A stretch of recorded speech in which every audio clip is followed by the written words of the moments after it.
Bonjour à toutes et à tous. Je vous propose qu'on démarre ensemble ce nouveau webinaire organisé dans le cadre de la saison thématique pour favoriser l'engagement citoyen dans la mise en œuvre des projets et en particulier des projets Petites Villes de demain. Vous l'avez compris, nous ouvrons aujourd'hui le premier travaux pratiques de cette saison que nous avons intitulé Projet participatif du parc du château de Taninges entre diagnostic, diversité et regard croisé sur l'aménagement. Ravi que ce nouveau webinaire s'organise et mette à l'honneur, vous l'aurez compris, une nouvelle fois, une petite ville de demain. Donc, je me présente, Emmanuelle Aubry, directrice adjointe du programme Petite Ville de demain à l'Agence nationale de la cohésion des territoires. Je vous rappelle les petites consignes habituelles. Vous pouvez poser vos questions dans l'onglet questions-réponses que vous trouverez en bas au milieu de votre écran. Je me ferai un plaisir de les relayer auprès de nos intervenants du jour. Et puis, si jamais vous avez un souci technique, le chat est là pour vous manifester. Donc, ce webinaire met à l'honneur la commune de Taninges, une commune de 3500 habitants située en Haute-Savoie et qui a notamment été accompagnée par le CEREMA dans le cadre de son projet participatif. Vous le savez, le CEREMA est un partenaire de la première heure du programme Petite Ville de demain et accompagne et apporte un appui pour définir et mettre en œuvre une démarche participative et donc appuie les collectivités dans ce cadre. Depuis 2020, le CEREMA a développé notamment un outil qui s'intitule la boussole de la participation, qui permet d'organiser et de suivre une démarche participative et conçue par les agents des collectivités. Elle permet, vous le savez, de partager, de co-construire avec l'ensemble des participants et de rendre compte également du travail accompli et de dresser un bilan. Nos collègues du CEREMA vous en diront plus tout à l'heure. Mais je vous propose, sans plus attendre, d'entendre nos intervenants du jour et nos représentants de la commune de Taninges. Nous avons le plaisir d'accueillir Monsieur le maire, Gilles Péguet, et Aurélie Girbal, pardon, chef de projet Petite Ville de demain sur la commune. Donc, je vous laisserai présenter votre projet avant de passer ensuite à cette grande phase de questions-réponses où nos intervenants, nos auditeurs pourront voilà, vous partager tous leurs questionnements et interrogations. Monsieur le maire, je vous propose de nous en dire plus et peut-être tout sur votre projet participatif. Je vous en prie. Voilà. Oui, donc bonjour à tous et à toutes. Merci, le CEREMA nous donner la possibilité de transmettre un petit peu notre expérience sur ce sujet-là. Et puis évidemment, merci à Aurélie Girbal de m'accompagner, évidemment, parce que c'est elle qui a beaucoup œuvré, qui continue à œuvrer pour Petite Ville de demain. Oui, donc nous, on a intégré ce dispositif.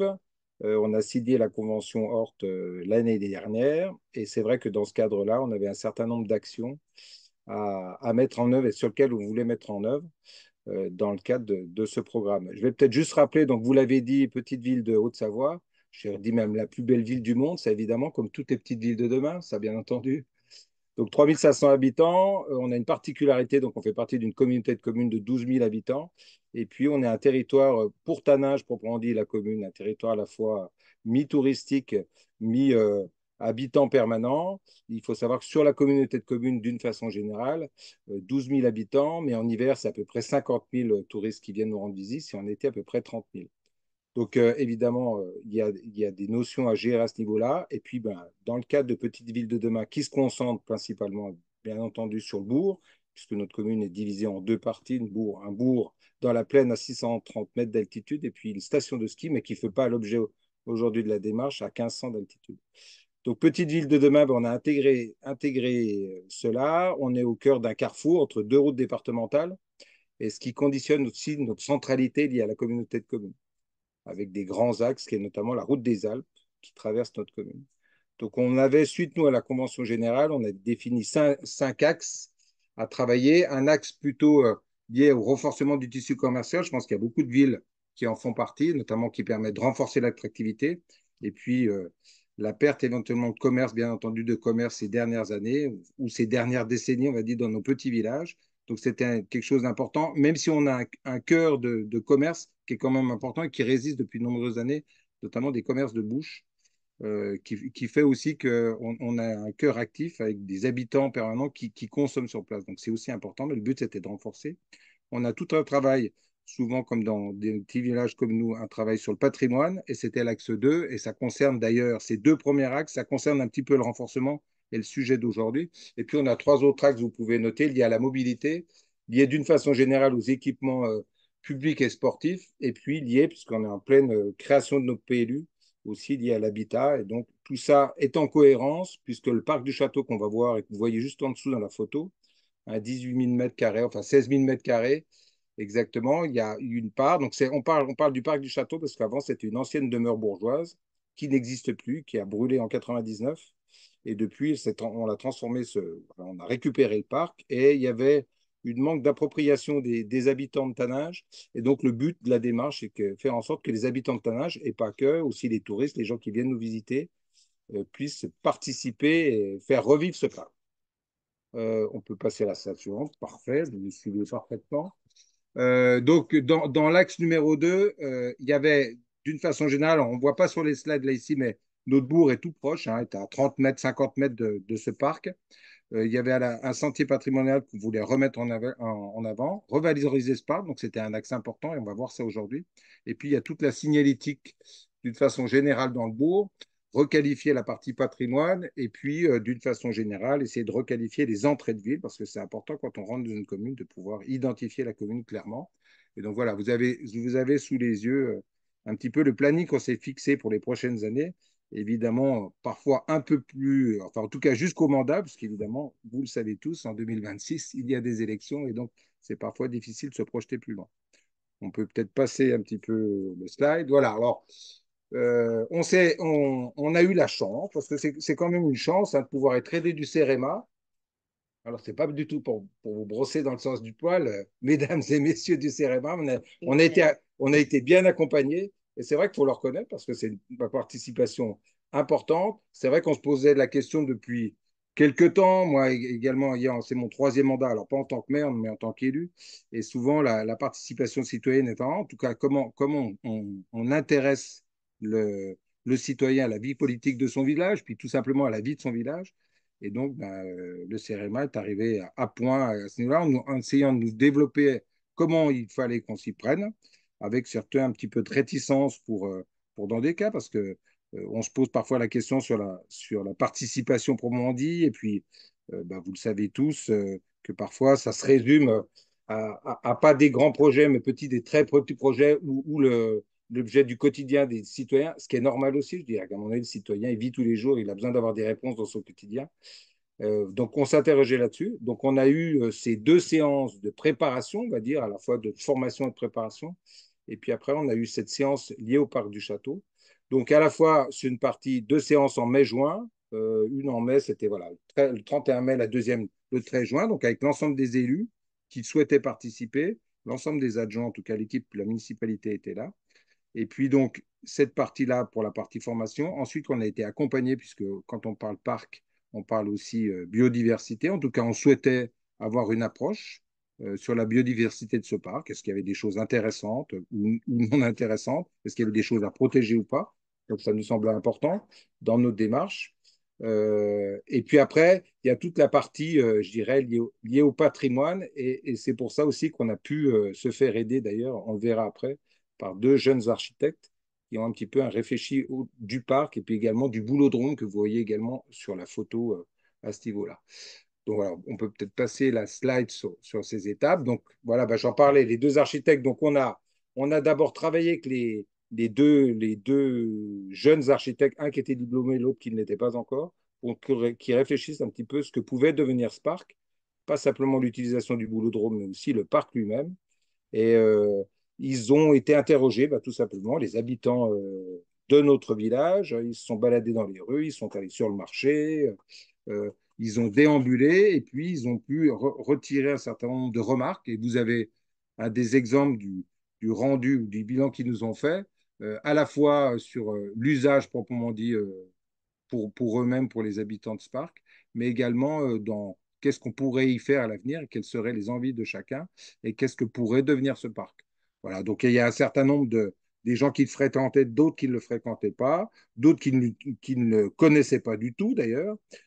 Après, on a pu rappeler, ils ont pu rappeler un petit peu l'histoire. Et puis après, il y a beaucoup de personnes qui disaient qu'il fallait plutôt valoriser le parc, il fallait plutôt valoriser le boulodrome, il fallait mettre en œuvre et valoriser l'histoire autour de ce parc et cette ancienne maison bourgeoise.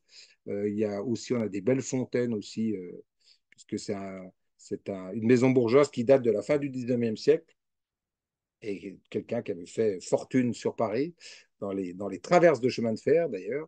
Et donc, il y a des belles fontaines qui seraient d'ailleurs à remettre en œuvre. Et puis également, on utilise ce parc jusqu'à présent également pour certaines festivités ou concerts.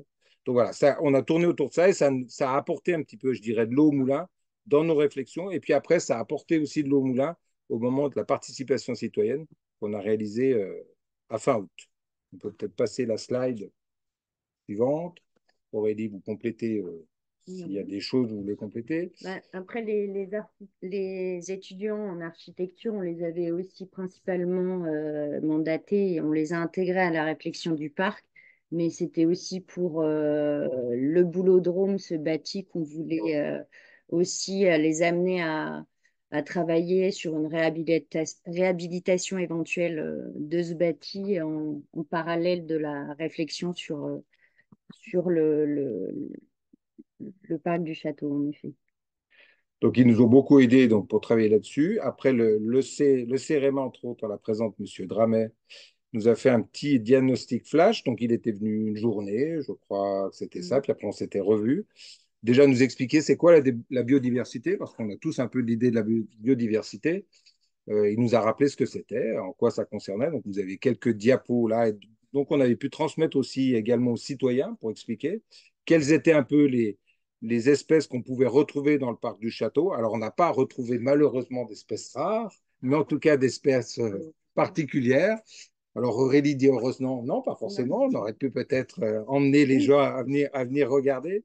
Donc, pas forcément d'espèces rares, mais des espèces particulières quand même qu'on retrouve sur le parc du château dans notre région. Une espèce, par contre, malheureusement, qui est un peu invasive, qu'on appelle la renouille du Japon, qui sur la Haute-Savoie commence à être pas mal invasive, notamment près des ruisseaux. Et là, il n'y a pas forcément de ruisseau à côté, mais en tout cas, elle est présente sur le parc du château. Donc, c'est à traiter d'une façon particulière.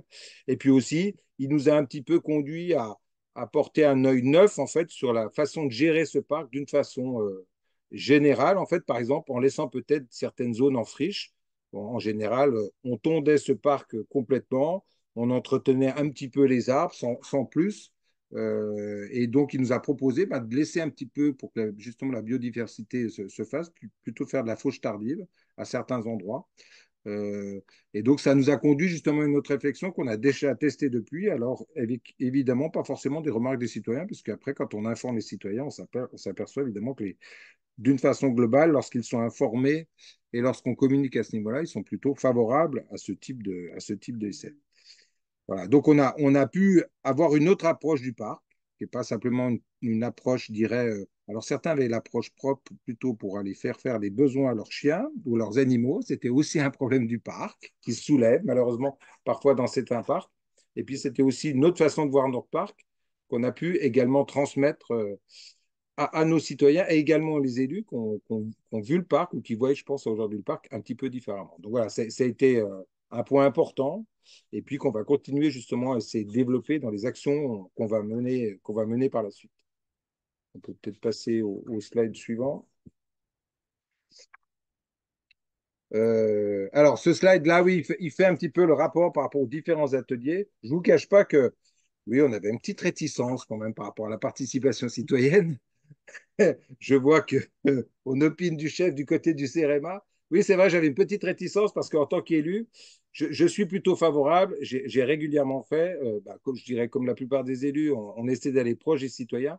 Par contre, souvent, ce que je peux reprocher un petit peu, reprocher ou pas reprocher d'ailleurs, à la participation citoyenne, c'est qu'on fait participer les citoyens, on leur demande de prendre des décisions et j'ai vécu des moins bonnes expériences où parfois le citoyen prend la décision, mais après, il ne l'assume pas. Et je dirais qu'alors tous les élus n'assument pas non plus parfois leurs décisions, mais en tout cas, moi personnellement, j'essaie d'assumer mes décisions, même si c'est un groupe qui le prend, c'est-à-dire qu'à partir du moment où la majorité l'a décidé, je fais en sorte de guider cette décision. Et parfois, on s'aperçoit que le citoyen ne va pas jusque-là, parce que c'est vrai que c'est compliqué. Hein, lorsqu'on a l'ensemble des personnes, la pression un peu du public et tout ça, c'est compliqué d'assumer ça. Donc c'est vrai que j'étais un petit peu réticent sur cette participation citoyenne et surtout jusqu'où on pouvait aller, jusqu'où on devait aller, et est-ce qu'on pouvait se permettre de mettre des freins et de mettre un cadre. Euh, donc c'est vrai qu'on a eu ce premier atelier qui nous a expliqué d'une façon générale comment on pouvait comment on pouvait mettre en œuvre, voilà, quelles étaient les grandes règles de participation citoyenne et les enjeux de la réussite proprement dit. Hein, et puis surtout faire en sorte qu'on puisse donner envie de participer, parce qu'à la fois, on peut dire que les citoyens souhaitent à tout prix, mais ce n'est pas forcément le cas. Il y a des gens qui ne veulent pas forcément participer. Donc, comment on fait pour entraîner les gens? On verra que finalement, l'exemple qu'on a pris, bah, ça a remporté quand même un franc succès. On a été un petit peu étonné d'ailleurs par la participation. Pas complètement étonné, mais quand même, il y avait quand même un nombre important. Et puis après, on a eu un deuxième atelier qui a été amené justement à préparer, proprement dit, l'animation autour de ce parc du château, en définir vraiment le cadre. Donc, est-ce qu'on était juste sous la forme d'information? Est-ce qu'on allait jusqu'à la codécision? Donc, nous, on n'est pas allé jusqu'à la codécision, mais en tout cas, on était plutôt dans la concertation, entre la consultation et la concertation avec ces grandes phases. Donc, c'est vrai que là, le CEREMA nous a beaucoup aidé là-dessus, à poser le cadre, à faire en sorte de quelle posture on devait avoir, nous, en tant qu'élus, qu'est-ce qu'on pouvait dire, qu'est-ce qu'on ne pouvait pas dire, et dire aussi clairement qu'à un moment donné, ça n'était pas complètement incohérent de poser des règles, et que le citoyen, s'il connaissait les règles dans lesquelles il pouvait évoluer ou participer, eh bien, il n'y avait pas de problème. Et c'est ce qui s'est d'ailleurs passé dans les faits, puisqu'après, évidemment, sur la conduite du projet, à la fois pendant la conduite et même après la conduite, ben, je dirais que globalement, on peut dire que ça se passe bien. Il y a plutôt des bons retours.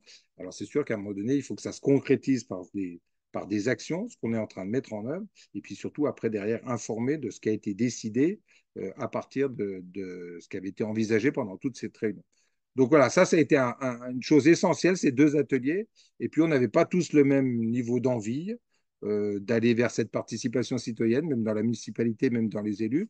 Donc, on va dire que ça a fait une base commune à l'ensemble des élus pour travailler dans le bon sens. Et puis, d'avoir une autre façon aujourd'hui, sans doute un petit peu de travailler dans la façon dont on envisage parfois le citoyen, avec sans doute moins de réticence, parfois, pour certains des élus du conseil, moins de peur aussi par rapport aux citoyens. Parfois, il y a une barrière qu'on se crée, où on se crée un petit peu une coquille autour de nous pour éviter de trop subir les foudres parfois du citoyen qui peut être parfois un peu dur. On peut peut-être passer à la slide suivante. Donc ça, c'était sur les deux ateliers. Après, on va peut-être plus vous décrire l'atelier. Donc, les deux premiers ateliers, donc c'était en mai-juin, 15 jours d'intervalle. C'est vrai que c'était la temporalité est bien. Et nous, tout de suite à fin août. Alors, pourquoi fin août? Parce que ben, en juillet, août, en général, les gens prennent un peu les vacances, ou pour certains, ils travaillent, on est quand même dans un lieu assez touristique. Et donc plutôt à fin août, juste avant la rentrée des classes, au retour des vacances. Et puis ça nous avait permis aussi de communiquer correctement, justement, pour qu'on soit sûr qu'on ait de la participation nécessaire. Donc un atelier sur une matinée, ça nous semblait aussi important, voilà, le samedi matin, pas forcément les gens bloquer les gens pour le week-end. Ces conditions-là sont aussi importantes sur la réussite du projet. Évidemment, si vous faites ça un dimanche soir en pleine vacances, en plein mois d'août, évidemment, vous imaginez bien que ça fonctionne moins bien. Et donc, c'est pour ça qu'on avait aussi choisi cette date pour cela. Donc, affichage, communication par les réseaux, communication sur nos sites, communication sur le journal. Et puis, on donnait le cadre. Donc, la réflexion sur le devenir du château, c'est ce qu'on avait mis sur la fiche, hein, en souhaitant associer les habitants. On le verra par la suite d'ailleurs qu'il y a eu certaines réticences à un moment donné qu'on a essayé de lever. Donc, ce parcours, bah, cette journée, cette matinée, comment elle s'est passée, on avait un parcours dans le parc du château, on va le voir juste après. Et puis après, on avait des stands collaboratifs où les gens pouvaient travailler sur différentes phases, justement pour travailler. Donc là, un premier atelier qui permettait de découvrir l'histoire du château, parce qu'on a des habitants de Tanage qui sont là depuis longtemps et d'autres qui ne le sont pas depuis très longtemps. On a eu quand même beaucoup de participants parce qu'on a eu à peu près 70 participants, hein, c'est ça au total. On voit des anciens, on voit des moins jeunes, on voit des très jeunes, pas forcément directement sur les photos, si on en voit aussi sur les photos. Donc, expliquer le parc du château. Après, un atelier sur la biodiversité, donc là, dirigé par le CEREMA, par monsieur Dramel. Et puis après, un dernier atelier, plutôt, ça c'était. Alors, juste avant, oui, c'était peut-être si on revenait juste sur le slide d'avant, c'était deux ateliers. Donc là, il y avait un atelier sur la participation, enfin la biodiversité, et l'autre, c'était un atelier qui sur expliquait les usages. les usages actuels du parc. Donc, plutôt, bah, les usages, c'est des événements qui ont lieu organisés par l'Office de tourisme ou des différents événements et pratiques dans le parc à l'heure actuelle. Et le dernier atelier, là, c'était celui réalisé, donc le panneau réalisé par les étudiants en architecture qui avait justement valorisé un petit peu l'existant et puis l'éventuelle évolution possible du bâti du Boulodrome qui est en contrebas du parc. Donc en fait, c'était des panneaux qu'on avait réalisés donc au nombre de 4 qui permettaient du coup de faire un cheminement, une déambulation dans le parc pour finir dans le Boulodrome où là avait lieu le temps d'atelier de partage et d'échange où là on sollicitait les habitants afin de leur demander un petit peu leur apport, leur réflexion sur qu'est-ce qu'ils aimaient dans ce parc, qu'est-ce qu'ils envisageraient, qu'est-ce qu'ils voudraient impérativement garder, faire évoluer. Et c'était là où le moment vraiment d'échange et de retour des participants, des habitants était la source un petit peu de cet atelier pour ensuite avoir un retour concret des habitants. Alors, je voulais juste préciser, et nous, la posture des élus qu'on a eue pendant toute cette déambulation et même pendant les ateliers, on essayait d'être plutôt en retrait. Évidemment, on répondait aux questions. Vous me voyez sur une des photos. Et pourquoi j'avais répondu à la question, notamment parce que quand on a un peu développé, les deux jeunes ont développé un peu leurs idées sur le boulodrome et la transformation éventuelle du boulodrome, ben, la question a été posée, mais en fait, vous organisez cet atelier quelque part parce que tout est prévu dans les cartons, tout est organisé, tout est calé. Et en fait, vous êtes là pour juste nous faire avaler la pilule du ce que vous avez prévu. Alors, évidemment, il a fallu se positionner en faux par rapport à cette remarque, parce que c'était évidemment pas du tout le cas. C'était assez facile à défendre puisqu'on n'avait pas d'idée préconçue. Mais il y a toujours un petit peu aussi, on peut dire qu'on a pu avoir cette réticence côté des élus envers les citoyens, mais à l'inverse, on remarquait, pourtant on est un petit village, hein, je dirais quelque part on se connaît tous, et il y avait aussi un petit peu cette réticence des citoyens vis-à-vis des élus en disant ils veulent essayer de nous faire passer la pilule. Donc ça sert aussi à ça, je crois, ce type d'atelier participatif, c'est aussi tout l'intérêt, de démontrer qu'on peut construire, qu'on peut réfléchir ensemble, était d'où l'intérêt aussi de tous ces ateliers. On voit donc sous une diapo en dessous, sous une photo en dessous, que là, les personnes remplissent un certain nombre de post-it avec des remarques après qu'on avait analysées, alors cette fois-ci dans la commission plutôt PVD entre élus, justement pour faire un bilan et de ce qu'on pourrait réaliser et pas réaliser. Voilà, donc là, on voit quand même 123 propositions, 70 personnes, 123 propositions, donc c'était très, très important, hein. On était assez étonnés, avec, je dirais, tout type de remarques, hein. Voilà, de la plus farfelue de faire un pump track sur le parc du château, mais pourquoi pas? Bon, on ne l'a pas retenu à ce jour, et je pense qu'on ne la retiendra pas, jusqu'à retrouver une zone humide, jusqu'à faire un étang, voilà. Et puis après, il y avait des choses très pratico-pratiques, hein, comme on essaie de traiter les incivilités, la propreté dans le parc, comment on essaie de faire participer les citoyens. Donc, je dirais, évidemment, et je le dis toujours, hein, c'est pas parce qu'on est élu qu'on a la science infuse ou l'éclairage qui nous vient d'un seul coup parce que le jour où on est élu, bien au contraire, on reste des citoyens, on s'aperçoit que, évidemment, les citoyens peuvent prendre cette posture et nous en apprendre beaucoup. Et justement, ça peut être très riche d'enseignements dans la façon de construire les choses et d'ouvrir vraiment le débat. Je pense que c'est ça qui a été vraiment intéressant, à la fois sur l'ensemble des choses on imaginait déjà, plus ou moins. Et puis, il y a quand même eu des nouvelles idées. Et puis, d'ailleurs, aujourd'hui, on se dirige un petit peu vers certaines de ces idées. Euh, voilà, d'une façon générale. On peut peut-être passer sur la slide suivante. Donc après, ce qui a été important, c'est ce qu'on voit aussi, hein, c'est qu'évidemment derrière, il faut pouvoir agir, proprement dit, parce que c'est bien de réunir, c'est bien d'envisager, c'est bien de discuter. C'est vous n'agissez pas et faire en sorte d'agir. À partir du moment où on avait dit qu'on consultait, qu'on informait, mais qu'on ne faisait pas de la co-décision, il faut quand même qu'on puisse respecter, en tout cas envisager un certain nombre d'actions qui avaient été développées pendant cette session-là. Donc voilà, déjà, d'ores et déjà, on a mis une certaine protection au niveau des arbres du parc avec un diagnostic. Ça nous avait été signalé qu'il y avait des arbres qui étaient un peu dangereux. L'entretien, tout ça, on essaie de faire en sorte justement de l'entretenir un petit peu mieux en faisant du fauchage tardif. J'ai déjà un petit peu expliqué. On a commencé à installer quelques jeux, alors modestes, hein, et d'ailleurs, on n'a pas de reproche du tout à ce côté-là, bien au contraire, parce que les gens voulaient qu'il n'y ait pas de grand développement, pour la plupart, grand développement sur le parc, mais qu'on fasse plutôt des choses modestes. C'est ce qu'on fait. On va sécuriser les fontaines. On le voit juste en dessous sur la diapo. On a commencé à sécuriser et on va essayer de les remettre en eau. Et puis en ce moment, on est en train de développer. On s'est attaché à un maître d'œuvre pour essayer de redévelopper et refaire un aménagement plus global du château en associant aussi le boulodrome, comme on peut intégrer ça, parce que, et c'est ça que je vous le disais en début de session, on a aussi la volonté de connecter ce parc du château avec notre centre-bourg, notre centre historique, et sur lequel on voudrait retrouver une place du piéton importante. Donc, il y a toute une réflexion aussi, comment on peut essayer de réaménager peut-être le bas du parc, proche du boulodrome, avec de l'aménagement pour accueillir les voitures, évidemment, sans pénaliser le parc lui-même.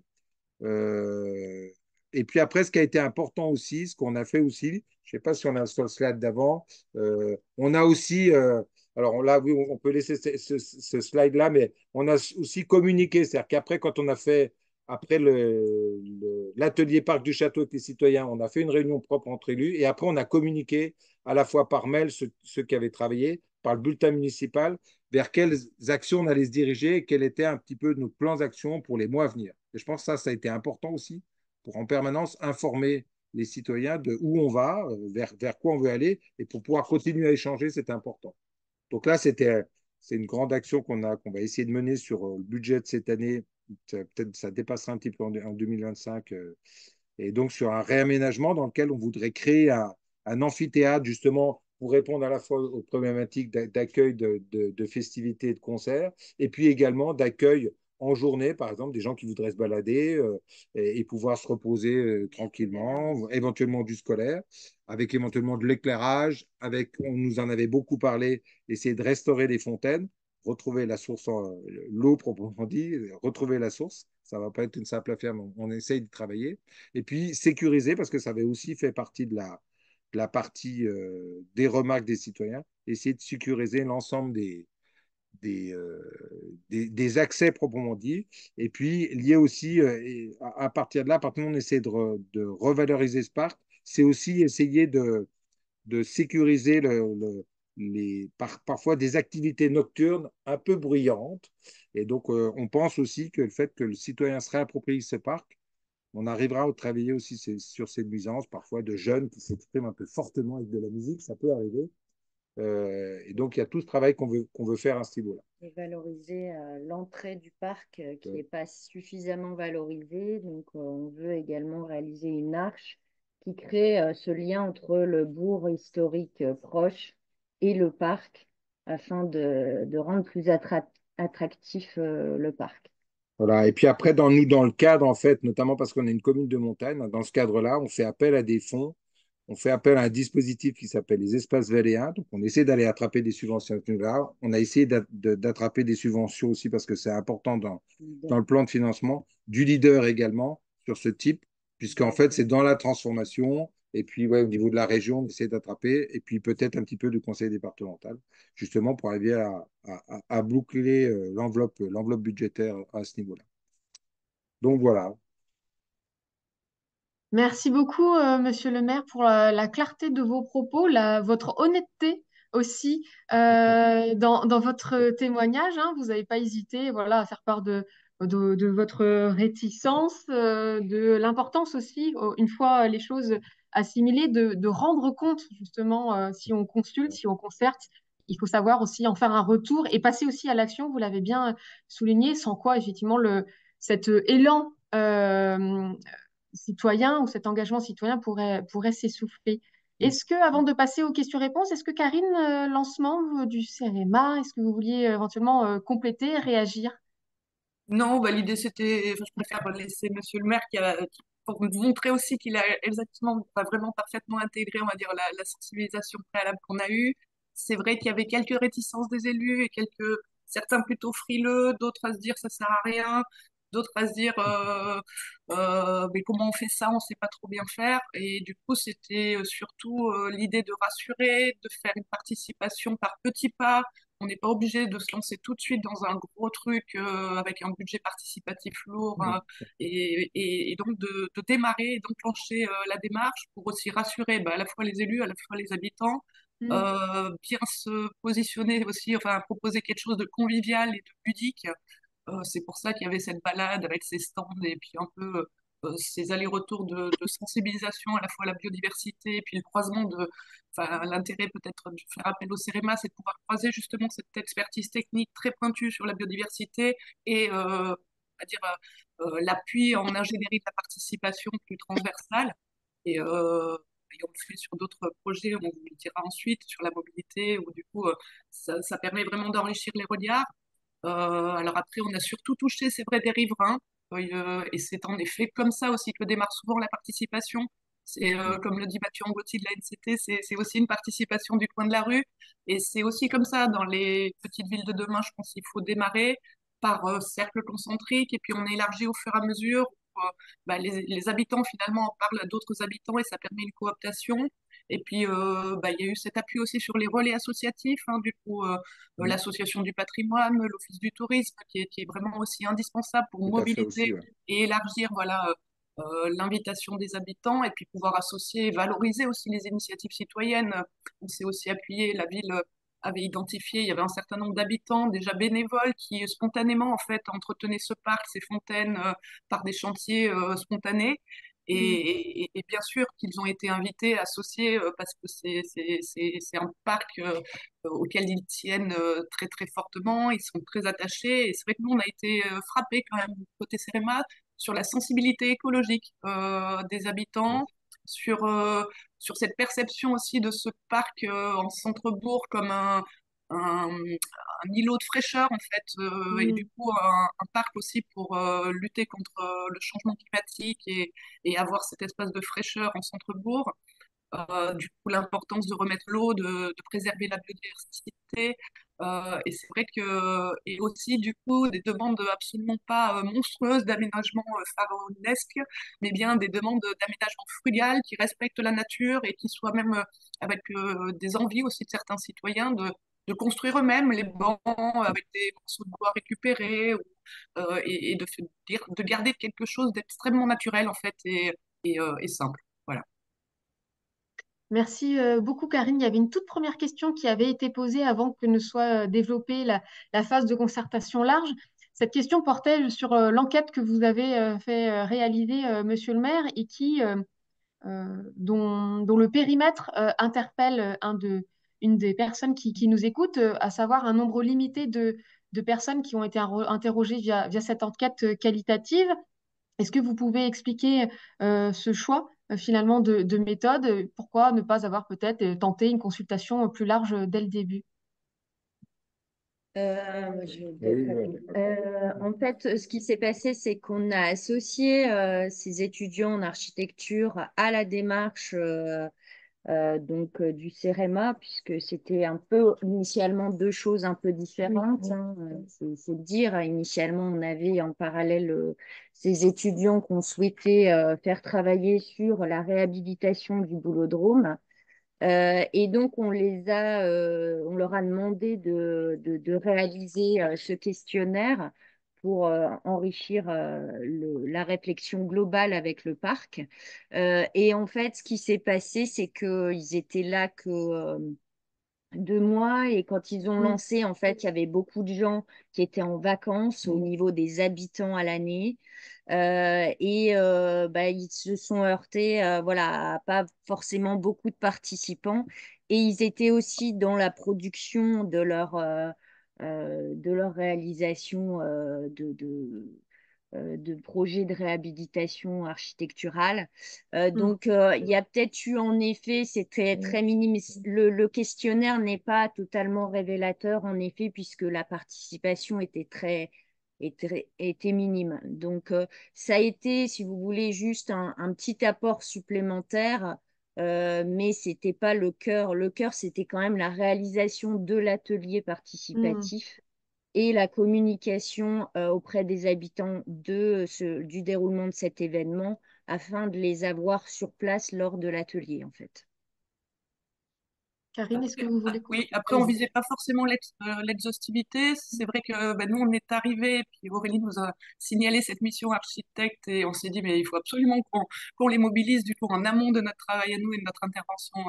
Et donc, profitons aussi de leur présence pour qu'ils fassent un peu de terrain, un peu d'écoute et d'observation des usages. Donc, c'est vrai qu'ils ont circulé, on leur a donné un petit guide méthodologique à la fois d'entretien et puis d'observation des usages. Du coup, ils y sont allés le soir, la nuit, le matin, le samedi, voilà, essayer de voir déjà. Mm.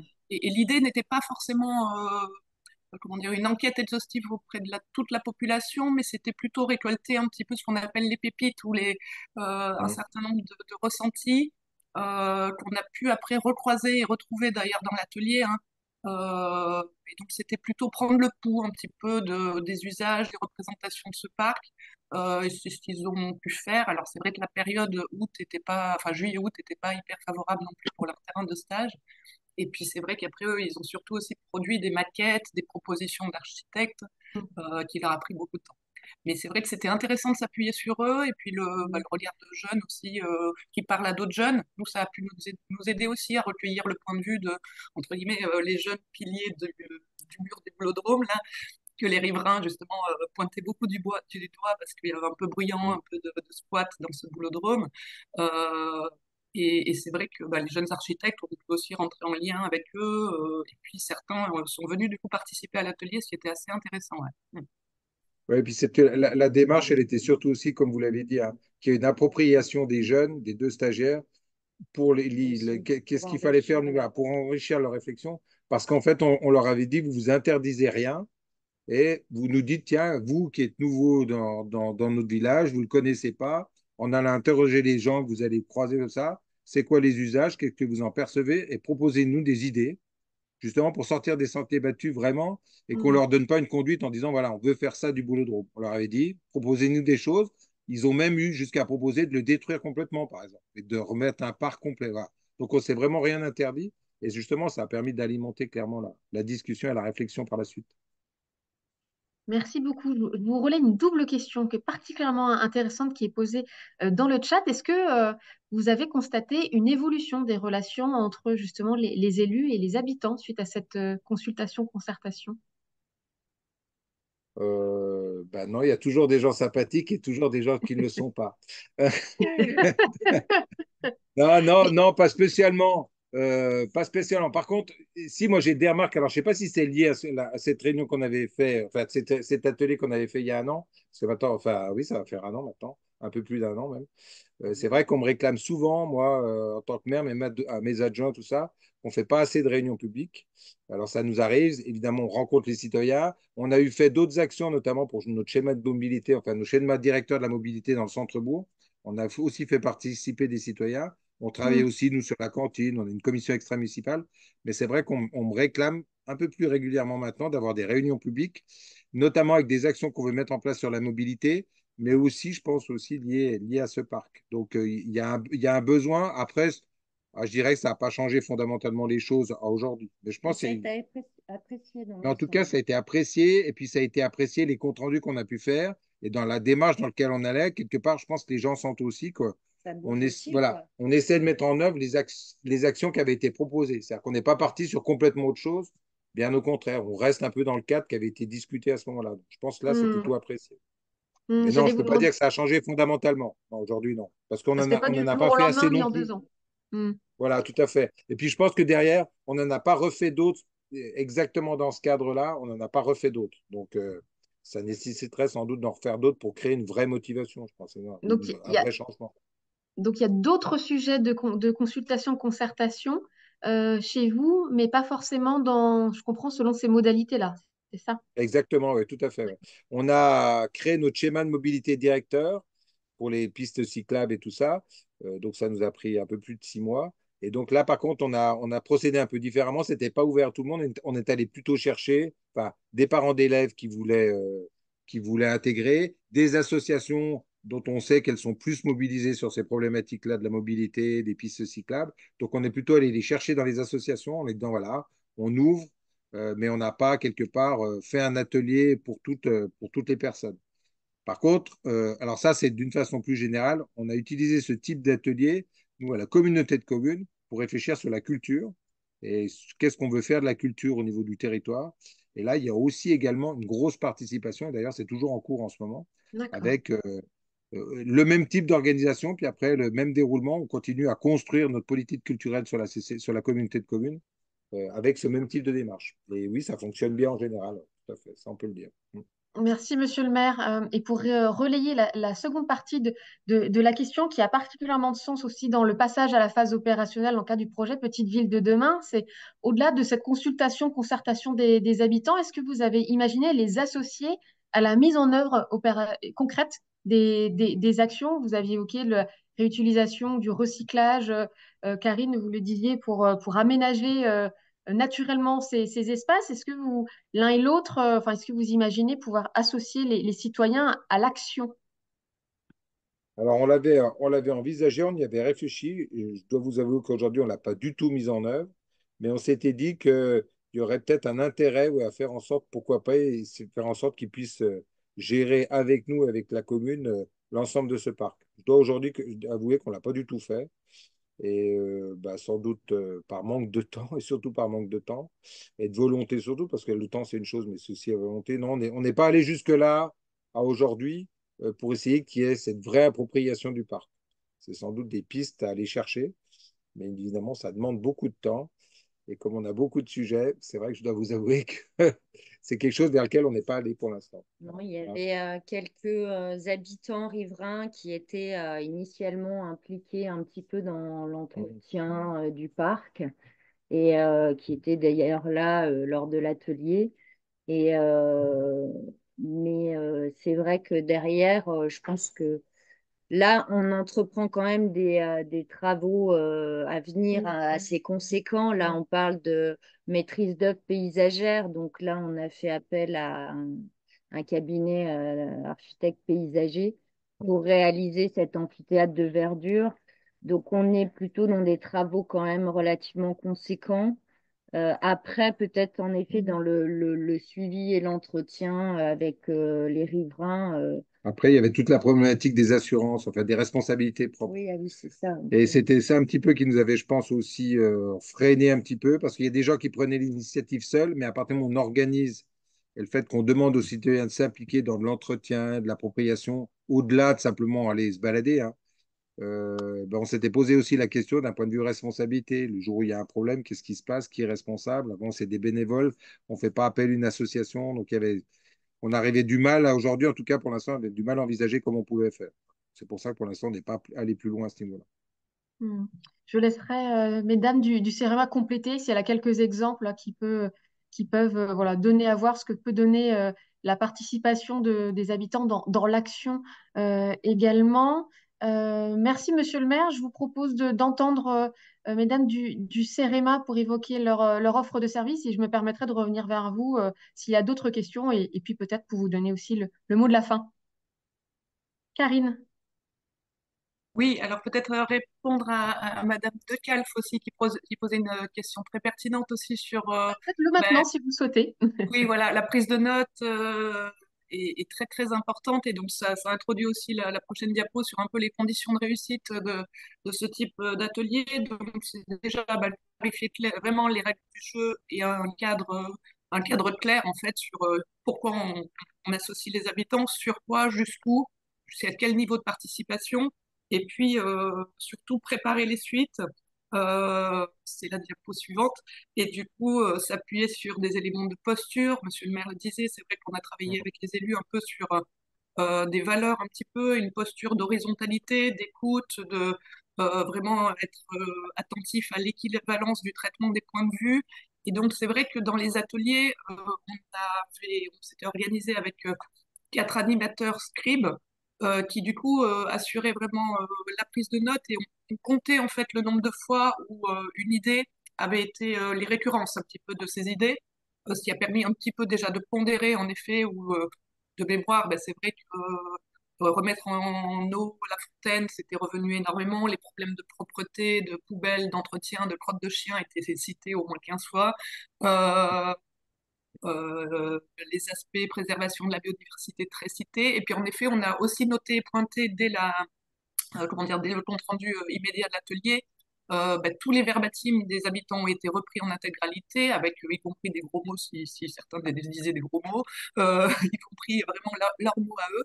Et puis surtout, on a un petit peu aussi pointé bien sûr les éléments de consensus et les éléments de dissensus. Il y a eu par exemple tout un débat sur l'installation de caméras de vidéosurveillance ou la fermeture du parc pour éviter les nuisances nocturnes avec la présence des jeunes ou de fêtards, entre guillemets, qui envahissent le parc parfois l'été. Et ça, c'était vraiment des éléments de dissensus qui ont été pointés et ensuite vraiment comment dire, reversés aux élus qui, eux, ensuite ont tranché avec une grille et une matrice un peu d'aide à la décision et la hiérarchisation des idées citoyennes, où on leur faisait noter un petit peu l'importance et puis l'urgence de la proposition, et puis son degré, on va dire, de faisabilité, facile, pas facile, Ouais, et ouais, sa ouais. pertinence.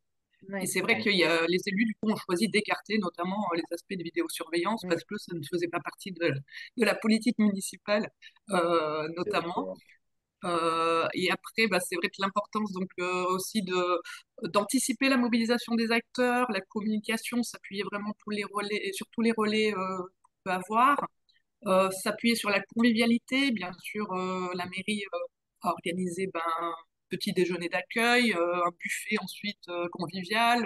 Et c'est là aussi que se disent beaucoup de choses, donc faut garder aussi la vigilance en tant qu'animateur à prendre en note aussi dans ces moments informels tout ce qui peut émerger, parce que c'est là aussi qu'est ressorti un certain nombre de propositions très intéressantes.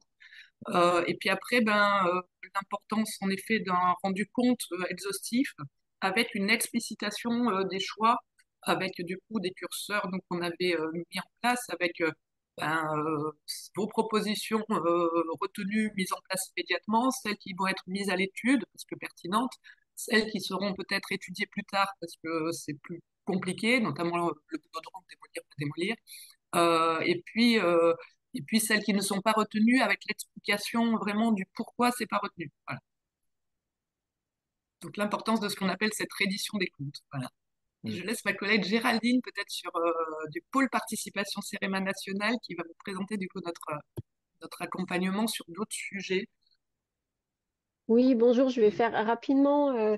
Je coordonne le pôle, voilà, mais Karine en fait aussi partie. Donc, vous nous connaissez sûrement au CEREMA hein, par rapport à nos champs d'intervention technique, donc nature en ville, eau, mobilité, risque. Et puis, on a aussi un domaine d'ingénierie territoriale, hein, donc, qui conduit à travailler déjà de façon transversale avec souvent des rôles un peu d'ensemblier pour faire travailler différents acteurs ensemble. Mais en fait, ça fait plusieurs années qu'on développe aussi des compétences et des approches en matière de participation ou d'intelligence collective. Donc, c'est en réponse à certaines sollicitations hein, des collectivités, puis qui montent en puissance aujourd'hui hein, dans le contexte d'adaptation au changement climatique et puis des besoins d'associer tout le monde aux choix qui vont être faits. Donc, on a cette équipe nationale d'appui qui est là aussi pour diffuser la culture de la participation et puis des relais dans les directions territoriales avec des agents formés, soit comme Karine avec voilà, une vraie spécialisation sur la participation, soit aussi nos experts techniques hein, qui se forment aussi à un certain nombre de postures pour savoir travailler comme ça. Avec dans des contextes collectifs.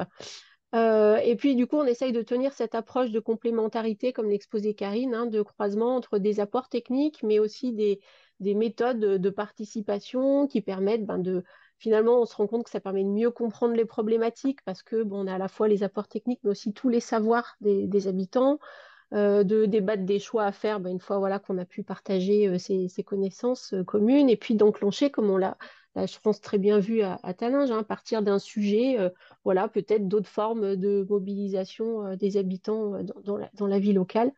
Donc peut-être ce que je peux montrer très rapidement dans la diapo suivante, d'autres exemples. Hein, voilà, donc nos interventions, ça peut être de la sensibilisation des élus et des services à la fois sur la partie technique ou participation. Ça peut être d'aider, comme Karine l'a montré là, avec la boussole de la participation, à construire le processus participatif et puis au cas par cas d'accompagner aussi. Alors ça peut être fait soit en binôme ou enfin en équipe comme Karine l'a fait dans ce cas. Ça peut être aussi un appui à la collectivité ou ça peut être aussi en lien avec des bureaux d'études spécialisés aussi sur la participation. Voilà, alors donc je ne vais pas parler de tous les exemples, mais c'est des choses qu'on peut faire par exemple sur la construction plutôt d'une stratégie de territoire résilient, où là à Régny, il y avait eu des ateliers collaboratifs qui avaient permis aussi de faire émerger un collectif citoyen avec à la fois une sensibilisation au levier de résilience et puis aussi la mobilisation des opérateurs économiques, des acteurs institutionnels et du tissu associatif.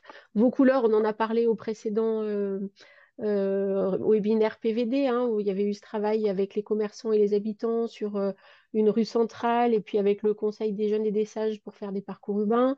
À Pont de l'Arche ou dans d'autres, enfin je dis Pont de l'Arche, mais il y a eu plusieurs démarches, notamment sur les questions de mobilité qui reviennent assez fortement dans les sujets PVD, d'aménager un environnement et un cadre de vie favorable à la santé, par exemple à Pont de l'Arche, où il y avait eu à la fois un travail de sensibilisation des élus et des acteurs sur les questions de mobilité, et puis aussi d'acculturation à une méthode de diagnostic en marchant qui pouvait être ensuite reproduite par la collectivité, et des ateliers participatifs pour partager après les orientations.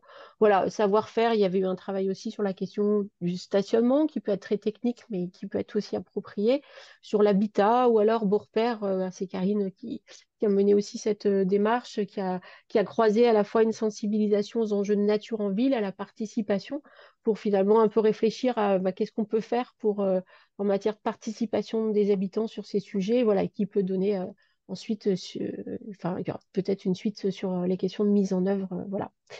Voilà, pour nous mobiliser, je vais laisser la parole à Raphaël, peut-être pour savoir comment on fait pour venir chercher le CEREMA. Merci beaucoup. Donc, je suis Raphaël Rateau, donc j'ai en charge, on va dire, la coordination de l'animation du programme PVD pour le CEREMA. Donc, comme le disait Emmanuel en introduction, le CEREMA est engagé vraiment depuis, on va dire, l'origine du programme. Et donc là, vous avez vu sur la diapo précédente, en illustration, quelques accompagnements qu'on a été amené à faire auprès des territoires. Donc, au total, on a fait aujourd'hui, je crois, plus de 200 missions d'accompagnement plus ou moins longue, hein, et sur des sujets très diversifiés. Et il y a une part, on va dire, croissante, justement, sur cet accompagnement participation citoyenne. C'est-à-dire, comme le disait Géraldine, on intervient sur des thématiques techniques spécifiques, comme par exemple la mobilité, le stationnement, la valorisation des espaces publics. Et il y a de plus en plus ce volet participation citoyenne. Alors, pour simplement compléter sur les modalités, parce que je crois que la NCT, dans un webinaire précédent, avait précisé un peu comment les collectivités pouvaient solliciter des prestataires pour les accompagner. Donc, nous, CEREMA, on va dire qu'on fait partie des partenaires prestataires du programme PVD. Donc, la règle, elle reste la même, que ce soit le CEREMA ou d'autres prestataires. La collectivité, elle doit s'adresser en premier lieu, je dirais, au délégué de la NCT en préfecture, ce qui n'empêche pas, s'il y a un contact déjà établi auprès du CEREMA, aussi de contacter le CEREMA. Mais quoi qu'il arrive, il faut à un moment donné que le délégué de la NCT centralise la demande et ensuite, en coordination avec les différents partenaires, désigne, on va dire, le prestataire le mieux placé, entre guillemets, pour répondre à la demande de la collectivité. Alors, j'ai regardé, pas plus tard que ce matin, il y a une fiche, en fait, expertise CEREMA PVD sur aide territoire. Donc, elle est en cours d'actualisation. Elle sera rediffusée cette année parce que j'ai actualisé les interlocuteurs également côté CEREMA. Parce que, comme l'indiquait Géraldine, en fait, il y a une direction territoriale, enfin, il y a 9 directions territoriales. Et donc, on a dans chaque direction comment dire, un référent CEREMA PVD auquel vous pouvez vous adresser. Également à moi au niveau de la direction territoire et ville. Et la fiche aide territoire précise également, et je conclue simplement là-dessus, les modalités de financement, parce que vous verrez qu'il y a des critères qui sont définis en fonction de la taille démographique de la collectivité, en fonction de sa capacité à financer. La collectivité bénéficie en fait d'un cofinancement à la fois du CEREMA, de la NCT, et puis dans certains cas, il y a une petite part à prendre en charge également par la collectivité. Mais si ça n'a pas changé, en dessous de 3500 habitants, par exemple, la prise en charge, elle est complète. Et donc, là, il n'y a pas de reste à charge pour la collectivité. Tout à Voilà. fait. Merci beaucoup, Raphaël. Avant de clore ce webinaire, Monsieur le maire, Madame la chef de projet, est-ce que vous vouliez voilà, compléter votre intervention, évoquer peut-être les perspectives de la participation, de l'engagement citoyen dans votre commune? Alors moi, oui, jusqu'au plus. Ben, déjà, encore remercier le CEREMA. Le fait que ça soit gratuit, c'est pour ça qu'on y allait. Non, c'est pas pour ça, simplement pour ça. Non, évidemment, on remercie fortement le CEREMA parce que ça nous a ouvert vraiment une autre vision de la participation. Je pense que c'est aussi une des données importantes aujourd'hui vers le citoyen. Donc, il faut pouvoir aller vers ça. À aujourd'hui, ben, on ne sait pas trop comment, vers quoi on va se diriger. mais moi, je reste convaincu qu'il faut le faire. Après, c'est sûr qu'il faut se donner le temps pour le faire. Et c'est vrai que le CEREMA nous a quand même donné les outils, même avec ce petit temps, parce qu'on pourrait dire que globalement, ça n'a pas été très long quand l'accompagnement, mais quand même, Ça a euh, désacralisé, moi, je exactement, tout dirais. à fait. C'est- Je vous repose la question de manière très explicite. Que diriez-vous à vos homologues qui vous écoutent ou qui vous écouteront sur la participation à l'engagement citoyen? Est-ce qu'il faut y aller finalement? Alors moi, clairement, je dirais oui, il faut y aller. C'est clairement, il faut y aller. Je pense que c'est une des clés, c'est sans doute pas la seule, mais c'est une des clés pour réintéresser le citoyen à la politique, mais à la politique, voilà, de le sensibiliser, plus que le sensibiliser, de le faire qu'il se réapproprie en fait son territoire, son lieu de vie, et puis sa destinée, enfin sa vie d'une façon Mhm. générale. Et donc, Oui. oui, il faut y aller, il faut clairement y aller. En tout cas, il faut tester. Et on est très bien accompagné par le CEREMA, sincèrement, qui non plus met pas la participation citoyenne sur un piédestal inatteignable. Voilà, les Mais équipes sont vraiment à notre niveau, en s'adaptant avec nos envies, notre façon de faire, notre façon de travailler, nos craintes et tout ça. Et vraiment, s'adapte complètement à ce niveau-là. Donc, vraiment, merci pour ça, parce que vous avez été très efficace et vous m'avez convaincu. Merci beaucoup, Monsieur le maire, Madame la chef de projet et nos représentantes partenaires du CEREMA. Vous voyez déjà à l'écran les rendez-vous qui nous attendent collectivement la semaine prochaine. Nous avons deux clés pour agir programmées la semaine prochaine. Le premier sur les conditions de réussite pour favoriser l'engagement citoyen et la coopération avec les habitants.